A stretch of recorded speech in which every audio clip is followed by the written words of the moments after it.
Welcome to Biochemistry DSP channel. Today I'll be discussing about gluconeogenesis. Gluconeogenesis is the formation of glucose from non-carbohydrate sources. A non-carbohydrate source includes pyruvate, lactate, propionate, glucogenic amino acids and glycerol. So when glucose is formed from any of this non-carbohydrate source, then it is said to be gluconeogenesis. Fasting requires all the glucose to be synthesized from this non-carbohydrate precursors, and most of the precursors must enter Krebs cycle at certain point to be converted into oxaloacetate. So oxaloacetate is the starting material for gluconeogenesis. Gluconeogenesis occurs mainly in the liver, and this gluconeogenesis occurs to a more limited extent in kidney and small intestine under some conditions, and synthesis of glucose from pyruvate utilizes many of the same enzymes as glycolysis. The three glycolysis steps uh, that are essentially irreversible. That is mainly the hexokinase enzyme involving step and phosphofructokinase and pyruvate kinase. So these enzymes which are involved in glycolysis reactions are irreversible, and these irreversible steps must be bypassed in gluconeogenesis. The major site for gluconeogenesis is liver.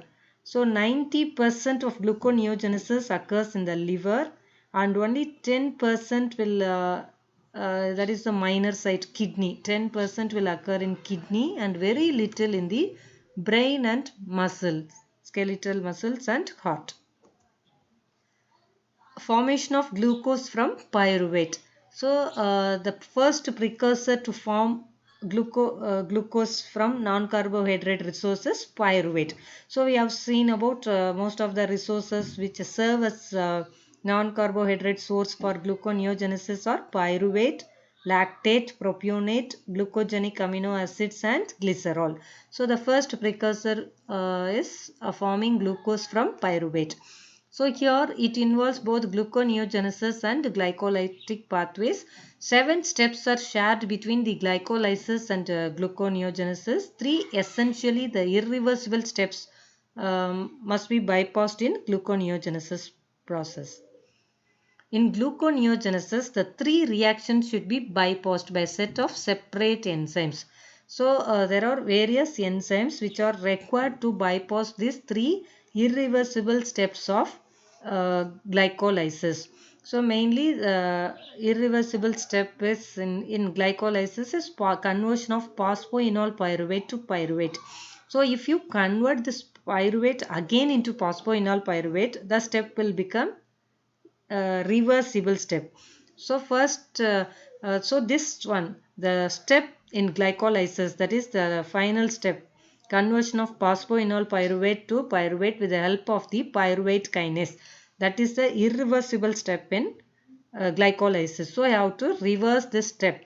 So again you are going to convert this pyruvate into phosphoenol pyruvate. So I will see how this step is bypassed. So it is bypassed with the help of 2 enzymes.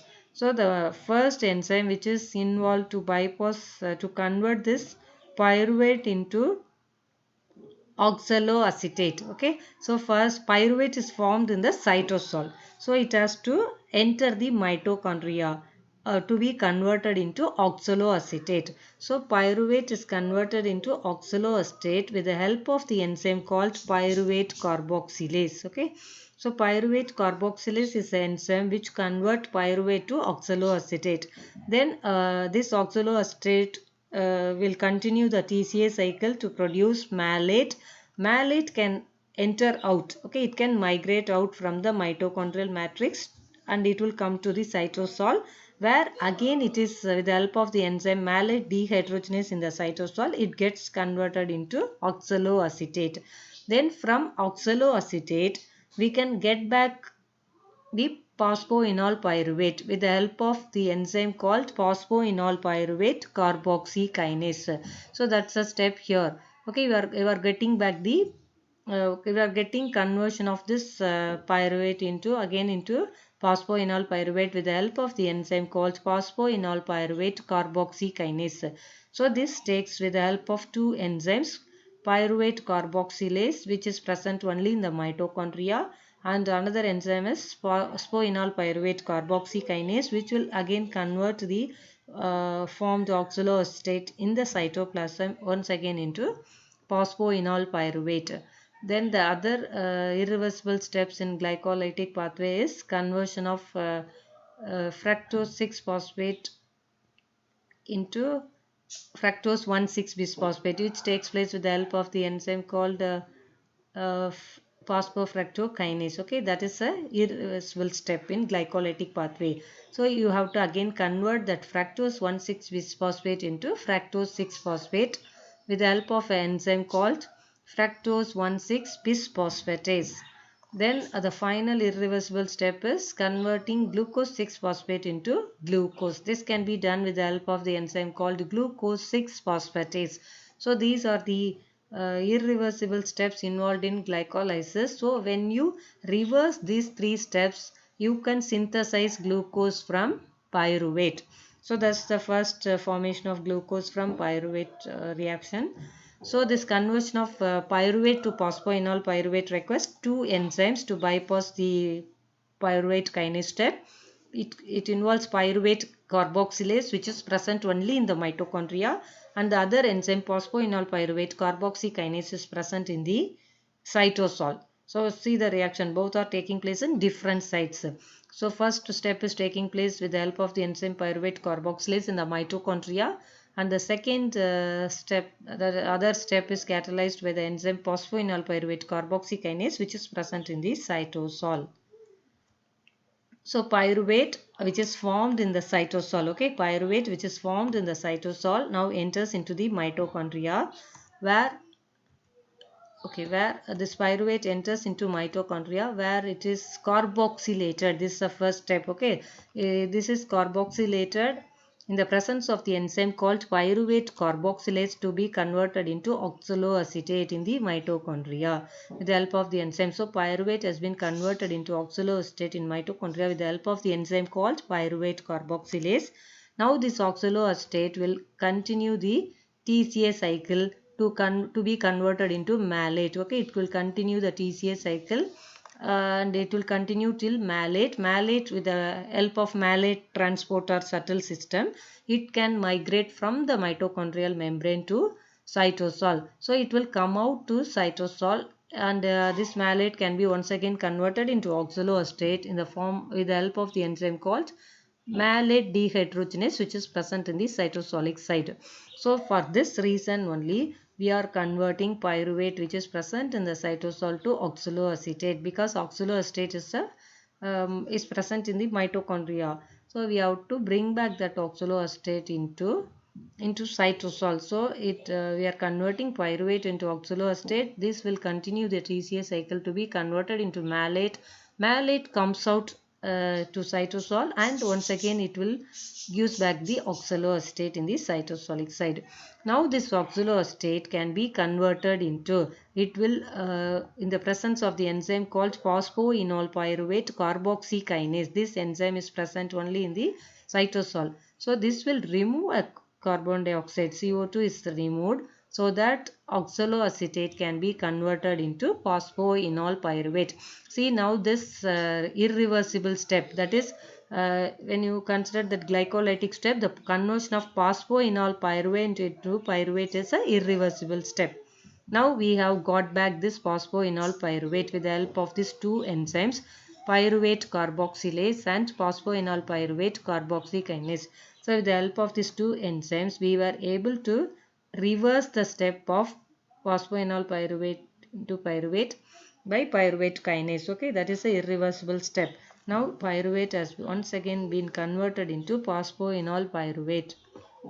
So this step takes place on the mitochondria. Okay, then the second again we can get back this from lactate. Also you can get pyruvate again from lactate, which is also a non carbohydrate precursor for forming gluconeogenesis. Okay, so from pyruvate and lactate you can get glucose via gluconeogenesis process. So we got back this phosphoenol pyruvate. So after this phosphoenol pyruvate, if you check the reactions of glycolytic pathway, all the steps are that is reversible steps. If they are from phosphoenol pyruvate, if you check the glycolytic steps, all the steps will be reversible. So from phosphoenol pyruvate you can get 2 phosphoglycerate, from 2 phosphoglycerate you can get 3 phosphoglycerate, like that you can continue till you got back the fructose 1,6 bisphosphate. That step is irreversible again. Okay, so that step is irreversible. So when you check that step, so you got pyruvate carboxylase, phosphoenol pyruvate carboxykinase. Now from phosphoenol pyruvate, now from pyruvate you got back this phosphoenol pyruvate. Okay, the irreversible step of pyruvate kinase has been reversed with the help of this two key enzyme, pyruvate carboxylase, which is present in the mitochondria, and phosphoenol pyruvate carboxykinase, which is present in the cytosol. So with the help of these two key enzymes, you are able to convert this pyruvate once again into phosphoenol pyruvate. After that, all the steps, when you check all the steps, everything is reversible till fructose 1,6 bisphosphate. So you can get back fructose 1,6 bisphosphate. After that, again there is a irreversible step by phosphofructokinase. Okay, so you have to revert back this fructose 1,6 bisphosphate into fructose 6 phosphate. How it can be done means with the help of the enzyme called fructose 1,6 bisphosphatase. So phosphatase is an enzyme which can cleave a phosphate group. So when from fructose 1,6 bisphosphate, if you remove that phosphate from first carbon, it will become fructose 6 phosphate. So with the help of this fructose 1,6 bisphosphatase, you can revert the step. You can convert fructose 1,6 bisphosphate again into fructose 6 phosphate. Then again this step is also irreversible. The step which is done catalyzed by glucokinase, now that is also irreversible, which can be reversed with the help of the enzyme called glucose 6 phosphatase.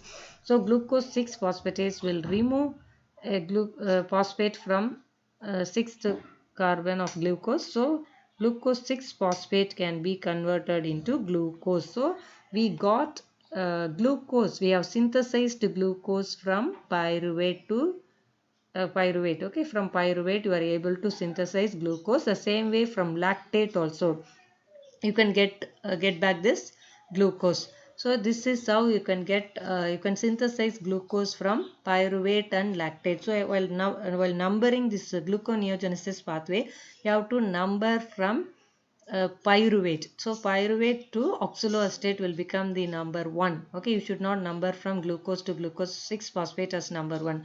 You have to number it from bottom to top. So pyruvate to oxaloacetate should be given the number 1 position. That pyruvate carboxylase step catalyzed by pyruvate carboxylase is 1. And second step is conversion of this oxaloacetate once again into phosphoenol pyruvate with the help of the enzyme phosphoenol pyruvate carboxykinase. This should be given as 2, and everything is reversed. This step you have to show the upward arrow mark till glucose. So the final product is glucose. First precursor is pyruvate. You are using pyruvate as the source. You are going to get back the glucose. So with the help of these 4 key enzymes, so these are the 4 main key enzymes which are responsible to convert pyruvate and lactate to glucose. So this is how you have to show the reaction. Okay, the arrow mark which is shown by here from bottom to top, now blue color arrows you can see that shows gluconeogenetic pathway. The red color arrows are glycolysis pathway. Okay, so you are bypassing all the irreversible steps of glycolysis, and you are synthesizing glucose from pyruvate and pyruvate. Okay, then a formation of glucose from amino acids. So glucogenic amino acids, all the glucogenic amino acids can serve as a precursor for gluconeogenesis. Okay, so amino acids which can form glucose are called as glucogenic amino acids. So these amino acids they can form either pyruvate, okay, when catabolized, when they undergo metabolism, they can form pyruvate or any of the intermediates of TCA cycle. So uh, this alanine, okay, alanine, glycine, serine, cysteine, if you take alanine, glycine, serine and cysteine, they will be converted into pyruvate. If you take aspartate and aspargine, it will be forming oxaloacetate. So these two, aspartate and aspargine, are oxaloacetate forming amino acids. And phenylalanine, tyrosine, aspargine and aspartate, all these are fumarate forming amino acids. Propionate, okay, propionyl CoA or propionate will form the succinyl CoA. So from propionate also you can get succinyl CoA, which will undergo TCA cycle to revert. You can once again you can get back the glucose. Then isoleucine, valine and methionine also can form succinyl CoA. Okay, so from methionine, valine, isoleucine and propionate you can get succinyl CoA. Then glutamine, glutamate, arginine, histidine and proline can form alpha ketoglutarate. Okay, so all these can form alpha ketoglutarate. So all these are glucose, that is glucose forming amino acids or glucogenic amino acids. So glucose can be formed from glucogenic amino acids. So from amino acids also you can synthesize glucose. This is a second way of forming glucose from amino acids. Okay, from pyruvate you can get glucose, from lactate you can get glucose, from the precursors glucogenic amino acids also you can get glucose. Then from lipids also you can get glucose. Okay, from lipids, how from lipids you can get glucose means glycerol. Okay, glycerol will be acting as a source for glucose. So glycerol, in the presence of the enzyme glycerokinase, okay, glycerol in the presence of the enzyme glycerokinase, it can be converted into glycerol 3 phosphate. Then this glycerol 3 phosphate, in the presence of the enzyme glycerol 3 phosphate dehydrogenase. Okay, glycerol 3 phosphate undergo dehydrogenase. With the help of the enzyme glycerol 3 phosphate dehydrogenase to be getting converted into dihydroxyacetone phosphate. So from glycerol phosphate you can get dihydroxyacetone phosphate. Then this dihydroxyacetone phosphate can enter into glycolytic pathway and to produce glucose. So this is how from lipids you can get glucose. Okay, glycerol will be the source for lipids. So glycerokinase will convert glycerol into glycerol phosphate. Then glycerol phosphate undergo dehydrogenase in the presence of the enzyme glycerol 3 phosphate dehydrogenase to form dihydroxyacetone phosphate. Then from dihydroxyacetone phosphate you can revert everything and to form glucose. Then from lactate, that is through Cori cycle. Cori cycle you can get glucose. Okay, Cori cycle or from lactate, glucose alanine cycle, or from Cori cycle. Okay, you can get back glucose. So glucose alanine cycle means alanine is released from the muscle. Okay, alanine is released from the muscle and it will be acting as a source for gluconeogenesis. Alanine will undergo transamination with alpha ketoglutarate to form pyruvate and glutamate in the presence of the enzyme alanine transaminase using PLP as the coenzyme. So it will undergo this alanine undergo transamination reaction to form pyruvate, and this pyruvate can enter gluconeogenesis pathway. So this is how. Then lactate also, from lactate also you can get pyruvate muscle. Okay, conversion of muscle glycogen or conversion of muscle glucose into liver glucose. Okay, that cycle is called as Cori cycle. So whatever lactate which is formed in the muscle through blood, it will enter into the liver where it can be converted into pyruvate, which will enter gluconeogenesis pathway to form glucose in the liver. So this is Cori cycle, formation of glucose from lactate. Then regulation of gluconeogenesis pathway. So how this gluconeogenesis pathway can be regulated means this gluconeogenesis and glycolysis share the same pathway but in the opposite direction. Hence they must be regulated reciprocally. Then fructose 2,6-bisphosphate plays a unique role in the regulation of glycolysis and gluconeogenesis in the liver. this fructose 2,6 bisphosphate, okay, will be acting as a will activate or trigger this fructose 2,6 bisphosphate will inhibit the enzyme fructose 1,6 bisphosphate, the bisphosphatase, okay.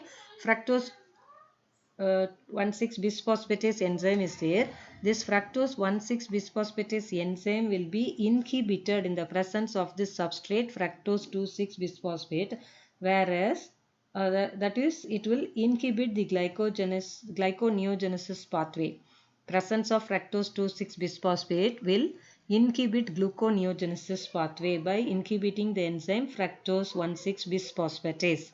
Whereas this fructose 2,6 bisphosphate, the presence of this fructose 2,6 bisphosphate will activate the key enzyme of glycolysis pathway, phosphofructokinase. So it will reciprocally it will uh, regulate the gluconeogenesis and glycolysis pathway. So how means the presence of excess of fructose 2,6 bisphosphate will inhibit the key enzyme of gluconeogenesis fructose 1,6 bisphosphatase, whereas it will activate the key enzyme of glycolytic pathway phosphofructokinase. So that way it will help. So in the presence of glucagon, this gluconeogenesis pathway will be, it will inhibit, okay, this glucagon will inhibit the formation of fructose 2,6 bisphosphate, and this fructose 2,6 bisphosphate, okay. So this fructose 2,6 bisphosphate will be acting as an inhibitor. Allosterically it will inhibit the key enzyme fructose 1,6 bisphosphatase. So it this fructose 2,6 bisphosphate is formed by the phosphorylation of fructose 6 phosphate by phosphofructokinase 2. The same enzyme protein is responsible for its breakdown. Because fructose 2,6 because of the fructose 2,6 bisphosphatase activity, it is a bifunctional enzyme which is under the allosteric control of fructose 6 phosphate, which will stimulate the kinase and inhibits the phosphatase enzyme. So fructose 2,6 bisphosphate increases means the concentration of fructose 2,6 bisphosphate increases means it will stimulate glycolytic pathway by activating phosphofructokinase and inhibiting the enzyme fructose 1,6 bisphosphatase. When glucose is less, glucagon will stimulate the production of cyclic AMP, activating CAMP-dependent protein kinase, which in turn activate the enzyme phosphofructokinase 2 and activates fructose 2,6 bisphosphatase by phosphorylation. Therefore, gluconeogenesis is stimulated by a decrease in the concentration of fructose 2,6 bisphosphate, which deactivates the phosphofructokinase, and it will inhibit fructose 1,6 bisphosphatase, de-inhibits the fructose 1,6 bisphosphatase. So this mechanism ensures that glucagon stimulation of glycogenolysis in liver results in glucose release rather than glycolysis. This will also take care of that glycogenolysis in liver results in glucose release rather than glycolysis. So this is how fructose 2,6 bisphosphate plays a unique role in the regulating glycolysis and gluconeogenesis in the liver. Glucagon and glucocorticoids will stimulate gluconeogenesis, and high carbohydrate diet decreases gluconeogenesis by stimulating the hormone insulin, and fatty acid oxidation will promote gluconeogenesis by providing acetyl CoA, which acts as a positive modulator of the enzyme pyruvate carboxylase. Then the key enzymes which regulate gluconeogenesis are pyruvate carboxylase, phosphoenol pyruvate carboxykinase, fructose 1,6 bisphosphatase, and glucose 6 phosphatase. So these are the regulatory hormones of gluconeogenesis.